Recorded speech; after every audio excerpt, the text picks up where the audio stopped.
developing these really big electric fields and exploiting them was the plasma experiments. And in the plasma experiments, we took a beam that took, at the time, all 3 kilometers of the accelerator to make, and then in literally a plasma this big, we doubled the energy of some of the particles. So it took 3 kilometers to make it, then in that distance we doubled the energy.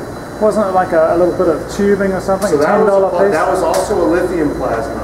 The next set of experiments we did is, instead of using copper metallic structures like in the old accelerators or the plasma structure, it was something that's sort of in between, where this is using a dielectric structure where it's a very small thin dielectric tube, and we're actually doing the next generation of those experiments inside this can right here.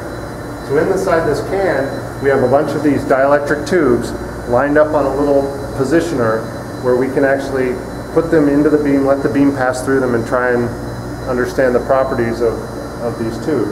Now the big issue for the tubes is we have to understand how big an electric field can the tubes support before the tubes destroy themselves and the electric field rips it apart.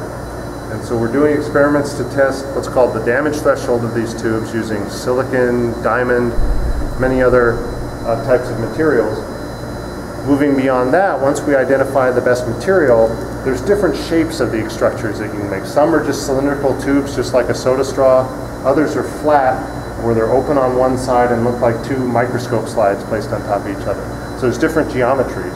So the first experiments that we're going to do in this can here are using relatively short structures. We're trying to understand what's the best material and what's the best geometry.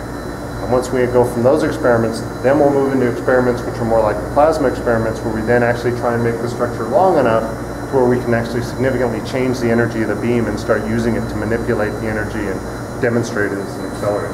What sort of qualifications do you need for this job?